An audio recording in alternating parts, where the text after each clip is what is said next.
औज़ुबिल्लाहिमिनश्शैतानिर्रजीम बिस्मिल्लाहिर्रहमानिर्रहीम। Dear student, कैसे हैं? आज हमारा जो टॉपिक है वो लिपिड्स के बारे में है। लिपिड को हम डिस्कस कर रहे हैं। फर्स्ट ईयर बायोलॉजी का चैप्टर नंबर 2 बायोमॉलिक्यूल से है ये टॉपिक।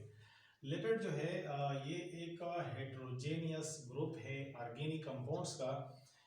हेट्रोजेनियस, हेट्रो का मतलब है डिफरेंट, जेनियस का मतलब है टाइप्स। तो ये एक ऐसा ग्रुप है जिसमें हम मुख्तलिफ़ किस्म के ऑर्गेनिक कंपाउंड को रखते हैं, लेकिन उन ऑर्गेनिक कंपाउंड्स में कुछ कॉमन प्रॉपर्टीज़ हैं और उसी बेस पर हम इसको लिपिड के साथ रखते हैं। और वो मैं आगे आपको बताता हूँ कि वो कौन से प्रॉपर्टीज़ है। तो लिपिड एज ए होल एक ब्रॉड टर्म है, एक जनरल टर्म है, और ये हम एक heterogeneous group of organic compound के लिए इस्तेमाल करते हैं। और उन heterogeneous group of organic compound के कुछ कॉमन प्रॉपर्टीज़ हैं, उसी बेस पर हम उन कंपाउंड्स को, उन टाइप्स को लिपिड के साथ रखते हैं। तो चलो देखते हैं वो प्रॉपर्टीज़ कौन से हैं। तो सबसे पहले प्रॉपर्टीज़ जो है, जितनी भी इस ग्रुप में लिपिड के साथ जो कंपाउंड हम रखते हैं उसके प्रॉपर्टीज़ ये हैं कि दे आर नॉन पोलर। तो लिपिड जो है वो नॉन पोलर है नेचर के लिहाज से, वो कोई पोलैरिटीज नहीं रखती, उसके ऊपर कोई पॉजिटिव नेगेटिव चार्ज नहीं होता, नॉन पोलर है। तो जब नॉन पोलर है लिपिड, तो जाहिर बात है they will be insoluble in water. Hydrophobic है नेचर के लिहाज से। हाइड्रो का मतलब है वाटर, फेयर का मतलब, फोबिक का मतलब है फेयर। तो ये वाटर हेटिंग या वाटर रिपेलेंट प्रॉपर्टीज रखता है लिपिड, तो इसी वजह से ये वाटर में इनसॉल्युबल है। उसके बाद जो है ये ऑर्गेनिक सॉल्वेंट में जिस तरह ईथर है, बेंजीन है, एसीटोन है, अल्कोहल है, उसमें ये लिपिड जो है वो सॉल्युबल होते हैं। इसके अलावा mostly in most types of the lipids, उसमें उसके केमिकली अगर हम उसको देखें तो वो फैटी एसिड और ग्लिसरॉल से बने होते हैं। यानी वो फैटी एसिड और ग्लिसरॉल उसके केमिकल कंपोजिशन में फैटी एसिड और ग्लिसरॉल होते हैं। मोस्टली लिपिड में इस तरह है। इसके अलावा लिपिड जो है उसमें कार्बन और हाइड्रोजन बॉन्ड जो होते हैं ये ज़्यादा होते हैं एज कम्पेयर टू ऑक्सीजन। यानी इसमें कार्बन हाइड्रोजन एटम ज़्यादा होते हैं एज कम्पेयर टू ऑक्सीजन। और ऑक्सीजन जो है यूजुअली कि कार्बोहाइड्रेट में जो ऑक्सीजन की जो तादाद है वो ज़्यादा होती है। तो अब ये वो प्रॉपर्टीज़ है जिसकी बेस पर जिसको हम जनरल प्रॉपर्टीज़ कहते हैं लिपिड की। और इसी अगर कोई कंपाउंड जो इस किस्म के प्रॉपर्टीज़ रखता है तो then it will be a type of the lipid, या उसको हम लिपिड के ग्रुप के साथ रखते हैं। तो लिपिड के बहुत सारे टाइप्स हैं, आज सिर्फ उसके हम 2 टाइप्स के बारे में पढ़ेंगे। तो पहला आज हमारा जो टॉपिक टाइप है लिपिड का वो है एसाइल ग्लिसरॉल, जिसको हम ट्राइग्लिसराइड्स भी कहते हैं। It is also known as a neutral fat. ये सबसे कॉमन टाइप है लिपिड का नेचर में। It is the most common type of the lipid, यहाँ पे मैंने मेंशन किया है। और इस लिपिड को अगर आप देखें एसाइल ग्लिसरॉल को, तो it is made of 1 glycerol molecule and 3 fatty acid. इसमें एक ग्लिसरॉल होता है और एक ग्लिसरॉल मॉलिक्यूल जो है 3 फैटी एसिड के साथ मिलता है, और उसके नतीजे में हमारे साथ जो लिपिड बनता है that lipid will be acyl glycerol. अब सबसे पहले हम इसको जानने की कोशिश करते हैं कि ग्लिसरॉल और फैटी एसिड क्या होता है।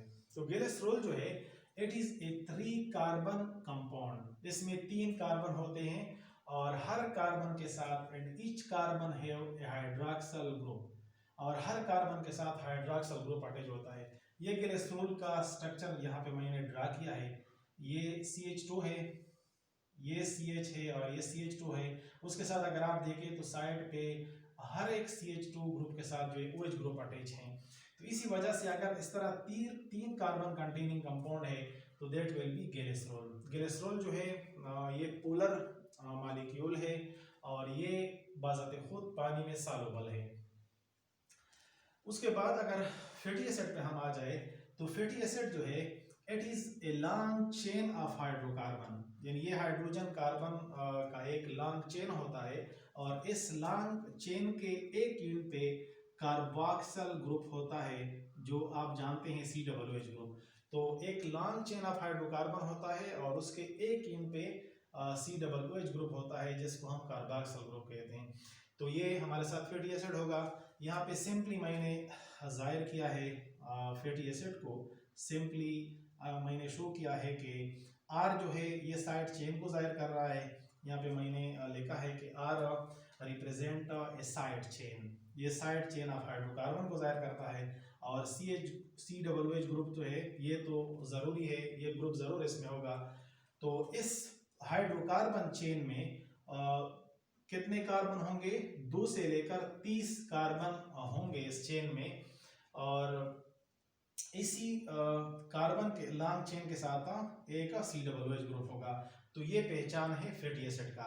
अब फैटी एसिड जो है उसके डिफरेंट टाइप्स हैं। तो हमारे साथ एक यहाँ पे मैंने 2 मेंशन किए हैं। एक पाल्मेटिक एसिड है, इसमें 16 कार्बन होते हैं। इसके अलावा स्टीरिक एसिड है, इसमें 18 कार्बन होते हैं। तो मुख्तलिफ फैटी एसिड में कार्बन की जो तादाद है वो मुख्तलिफ होती हैं। फैटी एसिड को मेनली हम इसको 2 टाइप्स में तकसीम करते हैं। एक सेचुरेटेड फैटी एसिड है और एक अनसेचुरेटेड फैटी एसिड है। सेचुरेटेड फैटी एसिड वो होता है जिसमें डबल बॉन्ड नहीं होता, तो ऐसे फैटी एसिड को हम सेचुरेटेड फैटी एसिड कहते हैं। और वो फैटी एसिड जिसमें कार्बन कार्बन के दरमियान डबल बॉन्ड होता है, that fatty acid is called unsaturated fatty acid. तो उसमें दो डबल बॉन्ड भी हो सकते हैं, 3 डबल बॉन्ड भी हो सकते हैं। यानी ये जितने ज़्यादा डबल बॉन्ड होंगे इतना ही ये फैटी एसिड से ज़्यादा से अनसेचुरेटेड होगा। तो अब इसके दरमियान में बॉन्ड किस तरह बनता है? ये ग्लिसरॉल है, इसमें 3 कार्बन है, इसमें 3 कार्बन है। और ये एक फैटी एसिड है, फैटी एसिड, और ये दूसरा फैटी एसिड है, और ये इस तरह तीसरा फैटी एसिड है। तो एक ग्लिसरॉल के साथ 3 फैटी एसिड जो है बॉन्ड बनाते हैं। किस तरह ये बॉन्ड बनता है? अब ये देखो, यहाँ पे मैंने सेपरेट शो किए हैं, यहाँ पे मैंने उसकी बॉन्डिंग शो किए हैं। तो एक फैटी एसिड का OH ग्रुप और ग्लिसरॉल का हाइड्रोजन ये आपस में बॉन्ड बनाएंगे वाटर मॉलिक्यूल की सूरत में, ये रिप्लेस होगा। इस तरह ये OH ग्रुप है और ये इसका हाइड्रोजन है, इसके दरमियान बॉन्ड बनेगा, वाटर मॉलिक्यूल की सूरत में रिलीज होगा। इस तरह ये थर्ड फैटी एसिड का OH ग्रुप और ग्लिसरॉल का हाइड्रोजन ये भी आपस में बॉन्ड बनाएंगे और ये वाटर मॉलिक्यूल की सूरत में रिप्लेस होगा।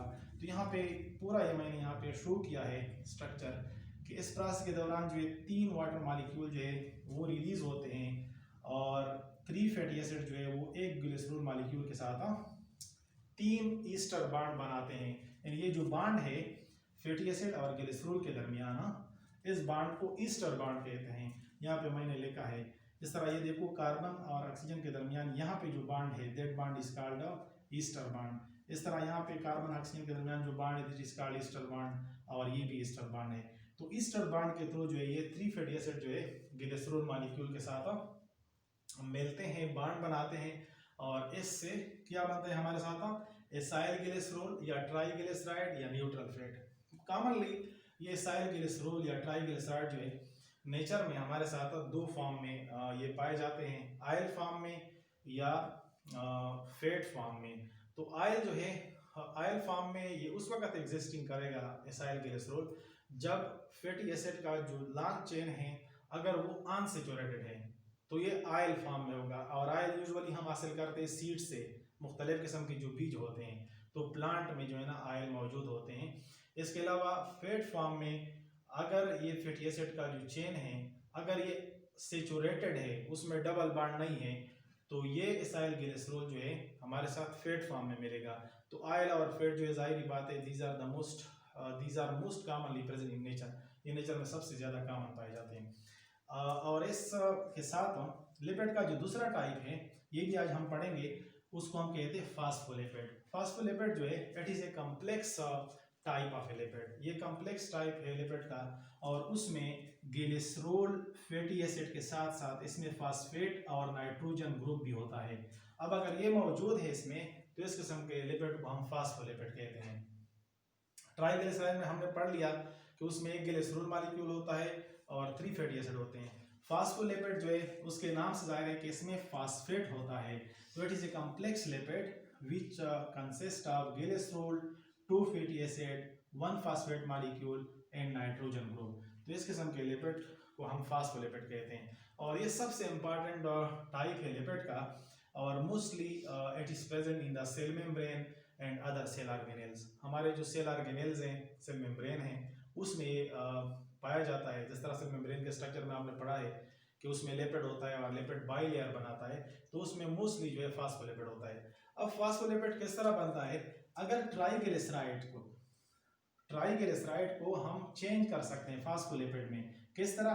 कि अगर हम उससे एक फैटी एसिड को रिप्लेस करें। फॉर एग्जांपल ये एक फैटी एसिड यहाँ पे अटैच है, ये दूसरा फैटी एसिड उसके साथ अटैच है, ये तीसरा फैटी एसिड यहाँ पे अटैच है।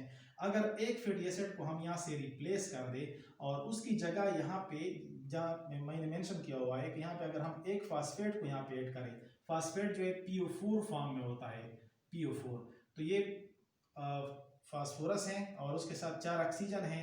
तो एक ऑक्सीजन के साथ फास्फोरस जो है डबल बॉन्ड बनाता है, बाकी ऑक्सीजन के साथ सिंगल बॉन्ड है। अब अगर ये फास्फेट यहाँ पे थर्ड फैटी एसिड की जगह अगर यहाँ पे ग्लिसरॉल के साथ अटैच हो जाए तो इसका नाम होगा फास्फोटेडिक एसिड। फास्फोटेडिक एसिड।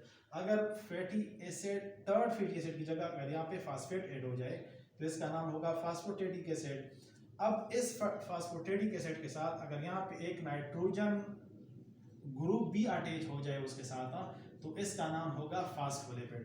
अब ये नाइट्रोजन ग्रुप के ऊपर डिपेंड करता है कि कौन सा नाइट्रोजन ग्रुप इसके साथ जो है ऐड होता है यहाँ पे, तो उसी मुनासिबत से उसका नाम होगा। ठीक है, तो फास्फोलिपिड के मुख्तलिफ टाइप्स हैं, फास्फोटाइडल, टाइडल कोलिन, फास्फोटाइडल एथिनुलामीन, उसके मुख्तलिफ नाम हैं और ये हम इस तरह बना सकते हैं। तो डियर स्टूडेंट्स, ये इसके जो बाकी जो टाइप्स हैं, वेक्सेस हैं, टर्पिनाइड्स हैं वगैरह, उसको हम नेक्स्ट वीडियो में इंशाल्लाह पढ़ेंगे, क्योंकि इसी शॉर्ट वीडियो में सारे उसके टाइप्स जो है कवर नहीं हो सकते। तो share, like and subscribe my channel for the latest video. Thank you.